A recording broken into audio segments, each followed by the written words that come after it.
Hey, how's it going? Sir, are you okay? What? Oh, this? It's probably nothing. I'm sure it'll go away. Go away? But, sir, that can't be good. No, it's cool. Really. Do you want a napkin or something? Everything's fine. Thanks. You wouldn't ignore this. So why ignore the signs of a stroke? At the first warning signs, call 911 immediately. Because time lost is brain lost.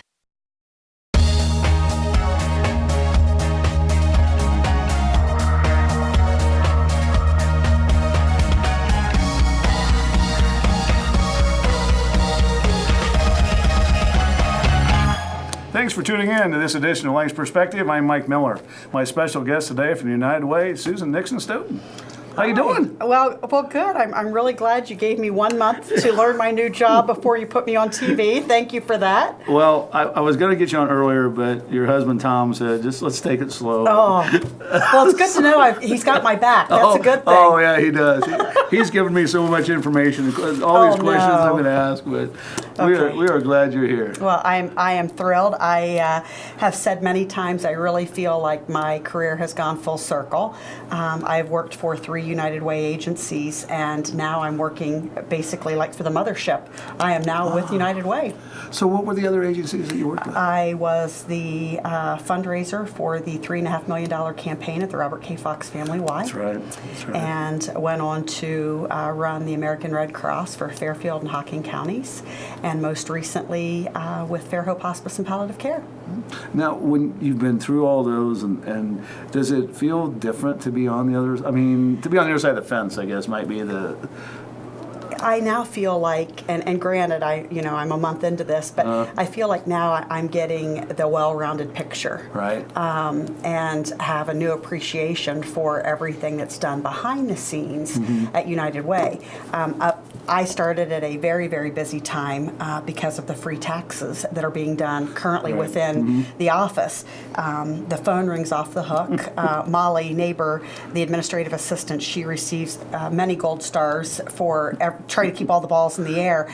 And last week, Molly told me that they did so far, and we still have a full month to go, over 1,000 taxes. So It's a great help to folks out in the community, and it's nice to know that something like that's available.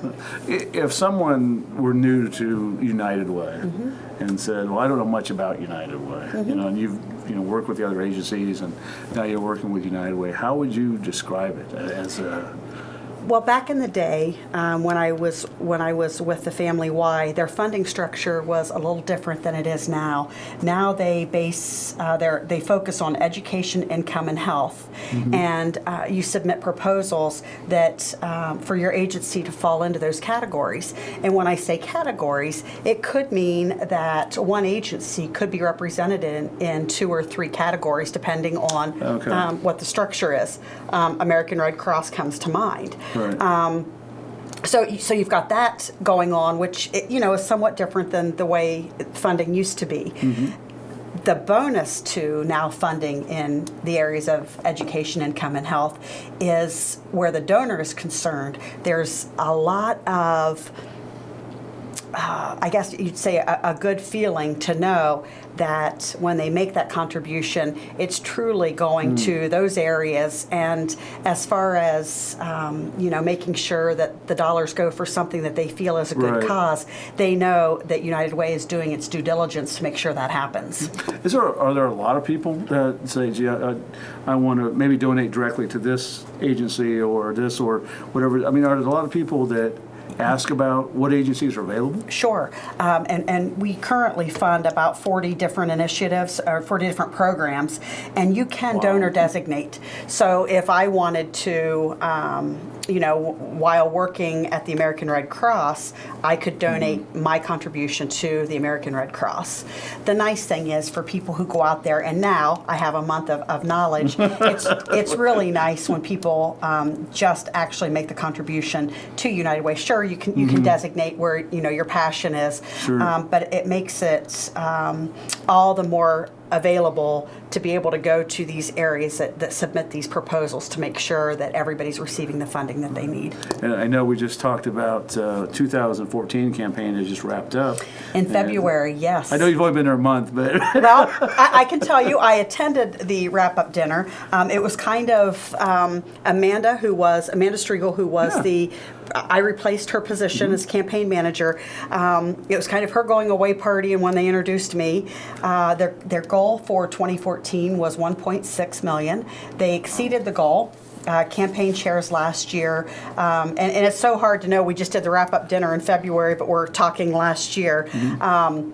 Were Dean and Kathy DeRolf, and they did a fabulous job. Really a lot of work went into the campaign, a lot of support from the community, obviously, to exceed a goal that is a lofty goal, for Fairfield County to reach. Oh, absolutely. Now, we've talked about, there's so many people involved in the campaign. I mean, it's hard to thank everybody, but and we can talk about 2015 campaign in just a second, but when you look back or you look at 2014, did anything stand out to you like, wow, I didn't expect that, or didn't, those people did that? We talked about the DeRolfs and how much they do, but anything just caught your eye that you didn't know about maybe? Well, I guess seeing some names that kind of pop up on different lists, that not only are they financially a supporter of United Way, but they volunteer on the 5K committee, or they're working the career closet on their own time, that they come over when there's an appointment to come for clothing, so that somebody can go out and actually become, they've received the job, now they need the clothing to help them make that job a success. So I think to see the level of involvement, there's a report for everything, as you know, and to just go through and flip and you just see these names that just consistently pop up, you know that they are philanthropic in their own right, but they're also giving of their time. And this day and age, that is such a precious commodity. Oh, so I think that to me has been quite remarkable to see that people are out there donating in many ways over and above financially. Is there an increase in organizations are requesting United Way dollars? Now you're going to, I believe that I'm 1 month into this, but if I remember hearing correctly, we did have 1 or 2 new proposals this year. So, as long as they meet the qualifications that are set out there, you can file a proposal, and then there are, within each section, the education, the income, and the health, there are committees that actually review those proposals and then make the recommendations to the board as to what they feel should be funded.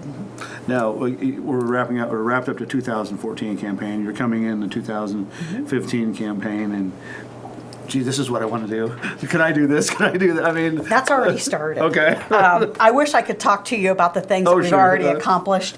It has been nice to go back to, over the last 4 years being at Fairhope. I kind of put my fundraising hat on the shelf, and I was out doing liaison work with physicians and facilities. Now I am back into, and I've got that fundraising hat on, and to go back out and to talk to people that I really haven't had any conversations with over the last 4 years, and already be able to seal deals for how they're going to help us with the 2015 campaign. Now, does that come easy to you? I was going to say, I don't. People have asked me before, especially tied to one major gift through the Robert K. Fox Family Y. And I got back to the office that day, and the girl working the desk, I'll never forget, she looked at me and she said, how do you go in and ask somebody for that much money? And I said, I never think about it until I get in the car, and then I'm driving back, and then I think to myself, boy, that was a big request. But I've always said, it goes back to Rick Burns being a middle grade, or a middle school teacher for me back in Fairfield Union. He really encouraged me to go out and to be able to sell, and at the time it was those fundraisers for Fairfield Union schools. And he found that passion in me before I even realized that it was there.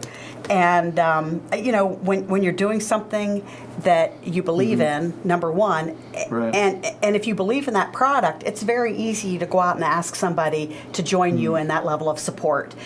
I'm passionate about the United Way. I know the hundreds of thousands of people that they're able to help every year. and the difference that they're able to make in those areas of Right. education, income, and health. Now, I guess we could look at it from the other side. Is there a time maybe that you were out doing and you're like, well, I don't know.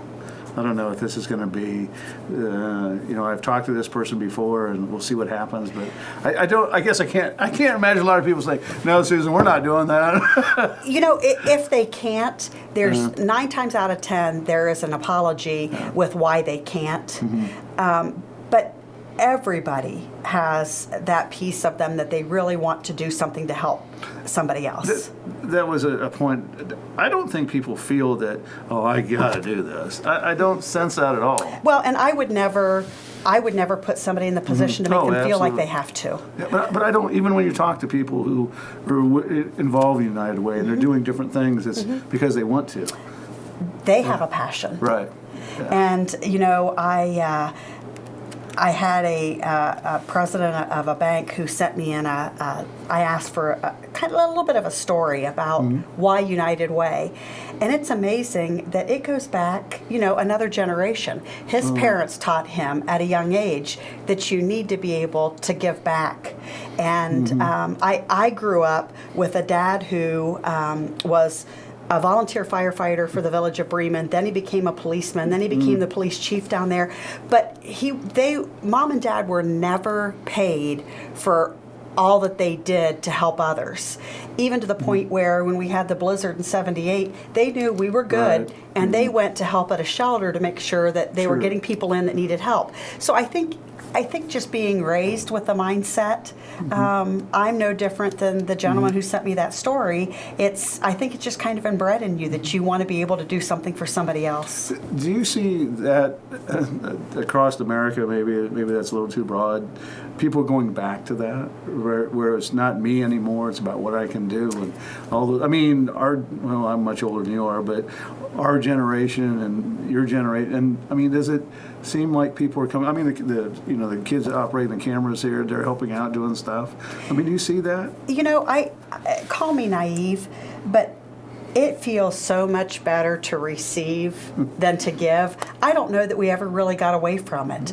I think it just takes somebody being asked. Everybody wants to help, that's but true. if you've not been asked, then you don't really know, is there anybody that really needs my help? Right. I can tell you at United Way, we have a project going on. When I was doing a little bit of research to get ready to, to go in for my first day. Tom is probably like, oh no, here we go. Well, another no. night till 2 a.m. No, I have to give Tom credit. He, when I was weighing the pros and cons over, do I make a job move? Do I do this? He was the one that said, if I've noticed anything in you in the last 4 years, you've lost your spark. And there's a certain amount of excitement that goes into being able to help, whether it's run a campaign, manage a campaign. So when he looked at my pros and cons, he told me that I missed a few things. The spark was one of them, and the other was the fact that I would be strictly Fairfield County, where I was in 4 different counties. Right. And always coming home is a good feeling. Absolutely. So I think I kind of blame this on him. Yeah. I'll make sure I tell him that. The 2015 campaign is coming up, and I suppose you're excited about it, I guess. I am, but if we can go back, because the look you gave me was like, okay, enough of that story. No, that's fine. No. When I was doing the research, I realized that United Way became incorporated for a Fairfield County chapter, I guess for lack of a better term, in 1940. So this is our 75th anniversary. Wow. So I've been going through archives and looking at, and you were talking about people wanting to give. You won't believe some of the campaign chair and speakers from 1940 until today that are extremely familiar names. Can you remember? Kathy Kittredge, her dad's Alan Valerabaum, his father and grandfather. So it's Kathy's grandfather and great-grandfather. Another familiar name to the community is Robert K. Fox. Oh, absolutely. And he was running a campaign. Yep. My daughters from another mother, their grandfather, who was previously a president out at Diamond Power. Wow. So you start looking at the names Sure. that kind of go through, and you just think that it's just one generation after the next that really wants to see Fairfield County be even better tomorrow than it is today. Oh, much like you're saying. You say you look much better every day. Every day you get better looking. So for people who, aren't all about themselves, they're out there wanting to make their community better. Yeah, so if I absolutely. could hook you up with a volunteer opportunity with the United Way, I'd love to be able to help. Absolutely. I have to tell you this. Katie, my youngest, is playing basketball at Kentucky Wesleyan and over in Owensboro, Kentucky. And Marty is the trainer. He's an assistant coach. And the first day she was on the court, he was walking around. He says, boy, I can't wait till tomorrow because I get better looking every day. And she turned and said, my dad says that. So she's effectively with her father. That's what it became. That's exactly what it became. Well, that's good. She's not going to get away with anything. Oh, then. no, I get updates all the time. Sure. So if you'd like me to fast forward to the campaign, because I know we went back to 1940. Our campaign chair this year is Jason Baker with People's Bank. Very excited. We've already had our first meeting, have another one coming up to plan what our goal will be this year, and all of the specifics. The actual campaign kickoff has already been established. That is September 8th. And as you may or may not know, campaign kickoff is now tied directly with Community Care Day. So we'll have 400 or 500 people there that morning for the kickoff, and then go out in the community and work different projects for folks throughout Fairfield County as part of Community Care Day. Okay, Community Care Day, because this is March 18th, 19th. This will be showing next week. If people are interested in community, should they start calling now? You can call, or you can go online to uwayoffairfieldco.org, and there are actually, if you go out and you look, there are forms they can fill out. The easiest way, if you want us to get stuff out to the mail to you to get filled out, you can call 653-0643.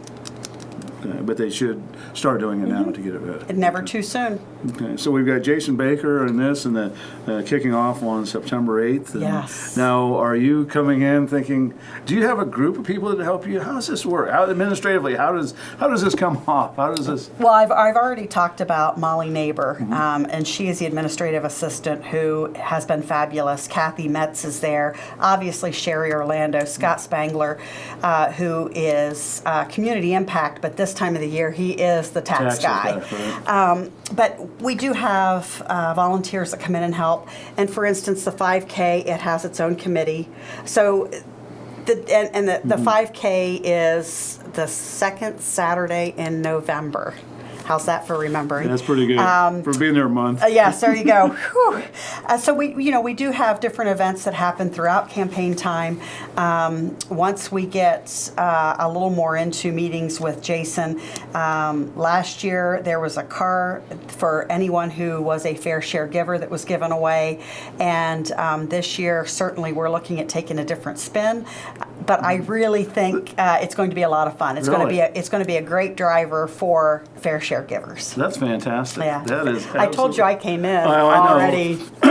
I know that now when you sit down and talk with, and I want to do this, is it? Do you have to hold the reins back a little bit, or is it like? That's Sherry's job. I think probably it'll be no different when Denise hires my replacement at Fairhope. When you breathe new life into any position, it's always a good thing, especially if you're the type of person that doesn't like the answer because we've always done it that way. Because certainly you've talked about the guys here running the cameras, and you want to reach a spark in somebody that maybe if we didn't reach them last year, then this year, by golly, we better do it. Right. So since you're talking to different folks all the time, I really think that to mix it up, it's okay. It's okay. When you're again doing this for a month now and you're involved in all this, do you have a tendency to look at global picture, or are you focusing in on one thing?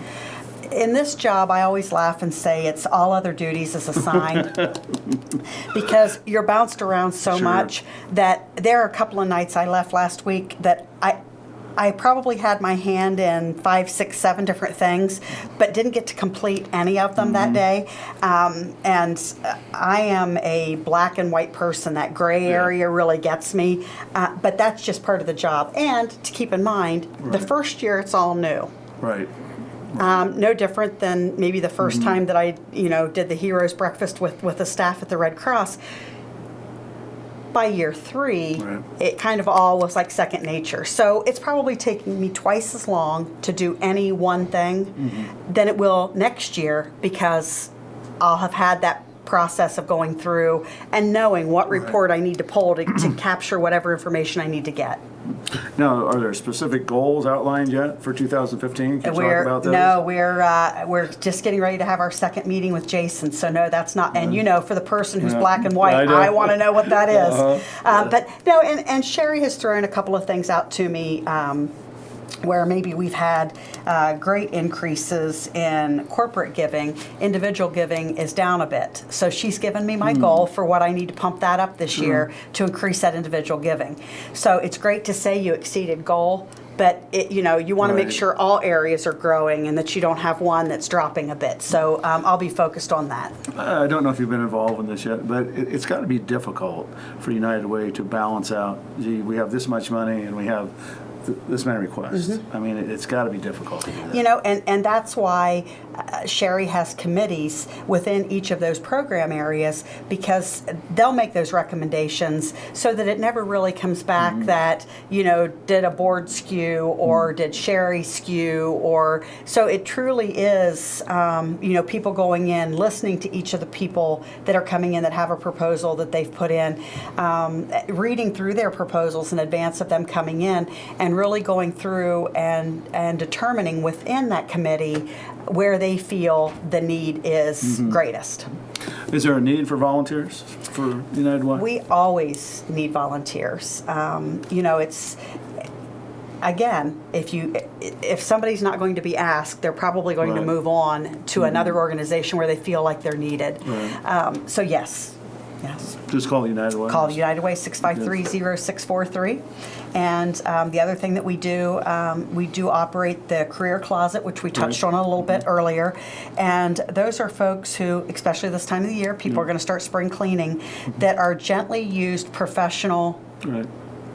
pieces, and they can drop them off at our office. And then Molly goes through them. When I left today, she had hangers everywhere, and she was getting clothes all situated. And what they'll do now is they'll go into the career closet. They'll pull out all the winter, and they'll set everything up with spring, and everything from jewelry to shoes to hose, hospital scrubs. Anybody who has scrubs, especially in large, extra large 2X sizes, we really need those. We have a lot of smalls and mediums, but for folks that are going to work as STNAs or Right. whatever, whatever their role, when it requires scrubs, they're calling and seeing if we can help. If someone says, we're going to give you this amount of money, okay, X amount of money, what would Susan Nixon want to do with it? I mean, if somebody said, here's X amount of money, do what you want with it for United Way. Let's see, I've been there a month.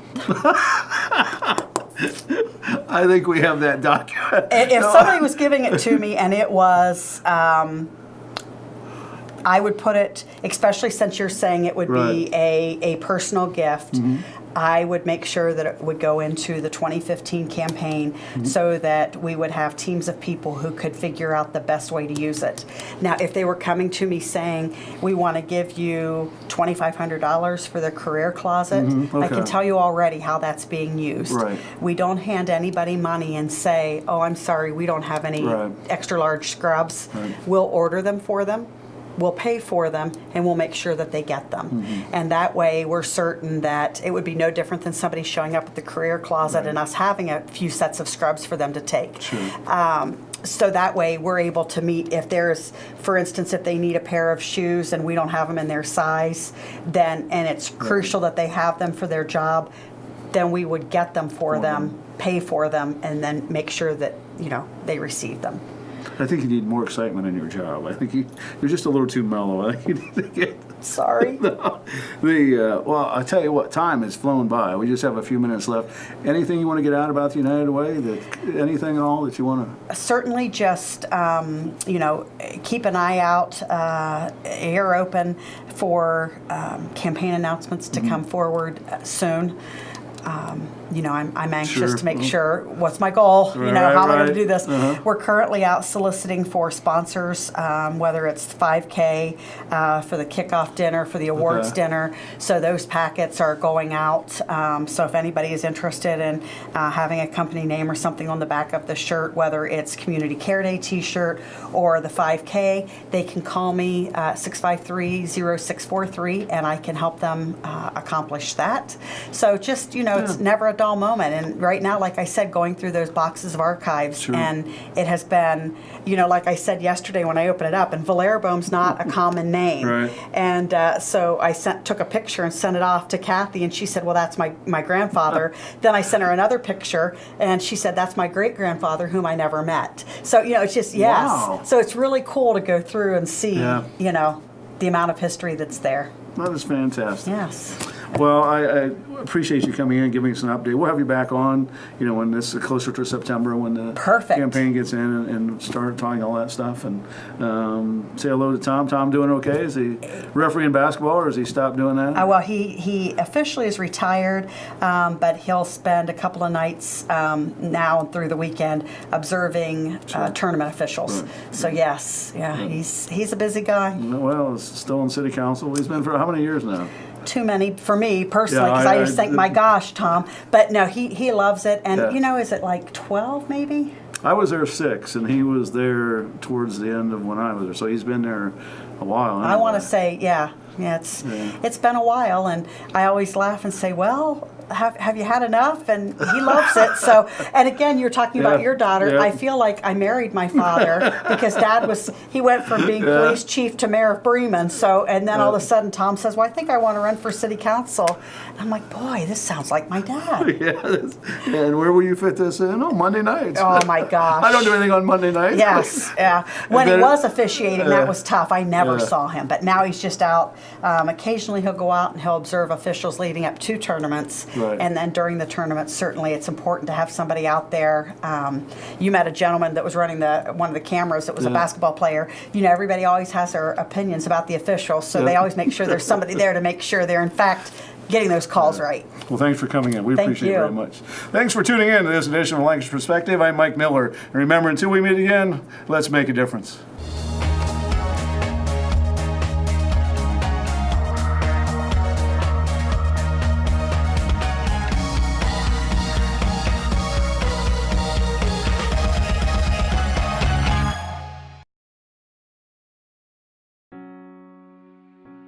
These waters were woven into the culture of Native American tribes. The descendants of the early Europeans built a business here based on agriculture. And today, this unique destination in the central Ohio countryside comes to life with stories and memories centuries old. The Fairfield County Historical Parks invites you to amazing Rock Mill. Above the falls of the Hocking River Gorge, here together, nature and man have created some truly American stories that you'll want to experience with the entire family.